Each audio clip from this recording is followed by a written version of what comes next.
All right, Schlockmeister fans, we're gonna watch some Mia Farrow movie, See No Evil. Let's check it out.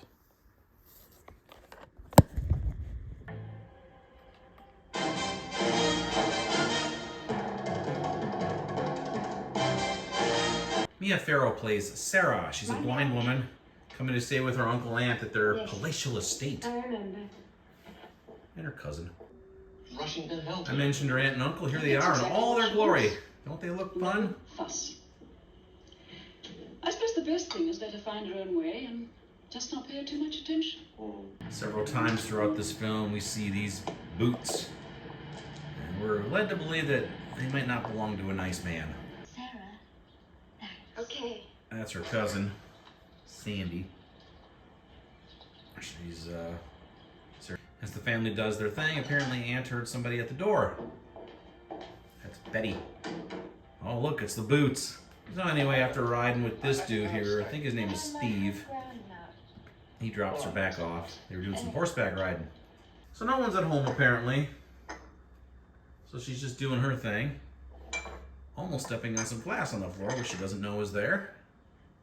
We noticed a pair of women's boots there, which are attached to a woman's legs, but she has no idea they're there. Still no sign of anybody that she's aware of. Not even aware that in the bed next to her is her dead cousin. So she sleeps with a corpse next to her. Meanwhile, our boot guy must be in another bed, because he's still in the house. Trying to take a bath, and unbeknownst to her, Uncle's in the bathtub. He's looked better. Steve. I didn't even hear them come in. Come with me. What? Where are you taking me? Never mind. I've got a surprise for you. So they go riding again. And now they're sucking face.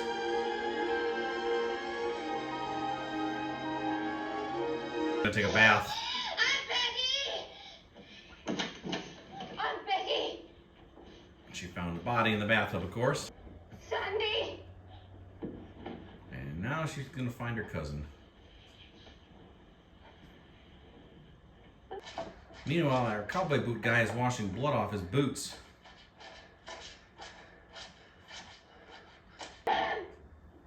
Help me. Help me. Ah, there's one guy still alive. It's Barker. Run towards the house. There was a man in the doorway.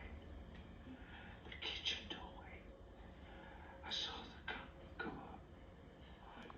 Right. He tells her about a bracelet that the killer dropped. She eventually finds it. He thinks the killer's gonna come back because it has his name on it. There it is. Find it! And then he dies. And here comes our boot man back for his bracelet. And the chase is on. Glass. He eventually gets to the stables and gets on a horse and is able to get away before he can grab her. She goes for a while until she gets snagged in a branch and the horse takes off without her. She ends up in a trailer park somewhere and the woman takes her in and she's a little hysterical. That's better. Where? Which house? I think it's the woman's son. Manor Farm. One of them. Here. That's the place where Jack... You don't know who this bloke was. You heard him, but you don't know who he was. Is? She pulls out the bracelet and I they think so. see a name on there which looks like Jack. There's writing on it. And that's his brother, the other son. What does it say? Anyway, he says he's going to take her to the police, but instead, he locks her in a woodshed. She eventually escapes from there, but she has no idea where she is and has a hard time getting around. Easy time getting down, though.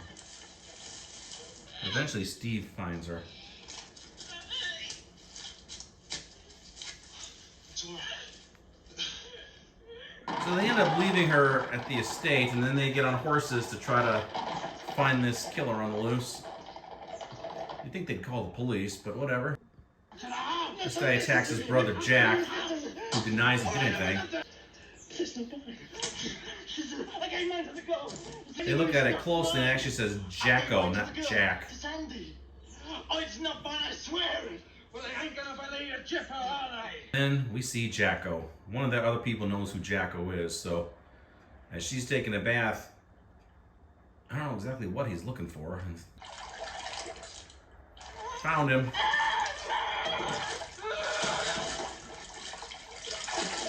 And just when it looks like he's gonna drown her, Steve comes back to the rescue.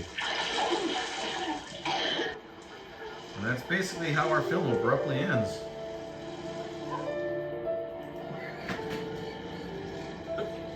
All right, let's talk about See No Evil. Man, I haven't seen this movie in forever. I think I originally taped this off of cable back in 1989, 1990, something like that. Don't think I watched it then. I did watch it later on, and I think I may have only seen it once in my life. Didn't remember pretty much nothing about it. Once I read the description, it kind of came back a little bit about it, but really nothing really triggered anything about this movie. So what we have here, it's a 1971 film, Mia Farrow, who was married to Frank Sinatra for a while, I think. She was in Rosemary's Baby. Her sister Prudence hung out with the Beatles, and but anyway, I digress. See No Evil. She's a blind woman named Sarah. She's come to live at this giant estate that her uncle and aunt own, along with her cousin Sandy. And there's some guy in cowboy boots the camera only shows his feet. We see these cowboy boots, and at one point he breaks into the house and kills everybody except Sarah, who was out riding horse with this guy named Steve. And she doesn't realize that they're dead or that they're even there. She thinks they just went out or something, because there's obviously no sound coming and there's just dead bodies in the house, and she doesn't come across the bodies right away. In fact, she spends the night, and the next morning, Steve comes by again and they go horseback riding again. Eventually she comes back and she wants to take a bath, and then she discovers Uncle in the bathtub dead, and then she's panicking, runs around, finds her cousin dead, Auntie is dead in the living room, and then she finds this other guy who's a gardener or something who is still alive but has a big knife wound on his chest, and he's dying, and he basically says something about a bracelet that's in the living room there that he thinks the killer dropped, which might be a clue as to who the killer is. She finds the bracelet, and then the gardener guy dies. I think it's the gardener anyway. The killer comes back, and sure enough, it was a bracelet, apparently, that he's looking to get. She is able to escape the house on a horse just before the killer grabs her. She ends up in like a trailer park somewhere, and the family's a little bit trashy in there, and the son sees the bracelet and sees the word Jack written on it, and he says, oh, he has a brother named Jack. He's like, oh shit, did my brother go and kill everybody there? So he says nothing about the name, and then he says, I'm gonna take you to the police. Instead, he takes her to a woodshed somewhere and locks her in, and then he goes looking for his brother. Well, she escapes the woodshed, and eventually Steve finds her. Meanwhile, the brother finds his brother and beats him up a little bit, and he's like, what did you do? What did you murder? He's like, I didn't do anything. And he said, that's not my bracelet. And then you look at the bracelet just as the posse shows up, the posse of Steve and some friends. They never call the police. They show up, and then they look at the bracelet, and it actually says Jacko, not Jack. And Jacko is somebody who's apparently known by one of them. So they run back to the house, and Jacko is there apparently looking for his bracelet, finds Mia Farrow in the bathtub and starts drowning her. Steve comes in, rescues her at the last moment before she dies, and knocks out Jacko. The last scene is the police taking the bodies away, and apparently Jacko away too. That's how our movie ends. See No Evil. There you go. No nudity in this film. A few deaths. I think there was 4 deaths. It's okay. I'd be willing to bet this movie's rated PG. Does it even say in the back here? I can't even tell. Yeah, PG. It's okay. It's just a run-of-the-mill horror movie. It kind of played like a TV movie, to be honest with you, like an early 70s TV film. That's what it kind of reminded me of. But anyway, it's British made, Mia Farrow, nobody else that I recognize, and yeah, that's pretty much it. So it's See No Evil. So check it out. Leave some comments on what you think about it, and I'll leave a link to Amazon down below if you want to. Maybe it's on Blu-ray now. I don't know, but you should check it out and watch it. See No Evil. Bye.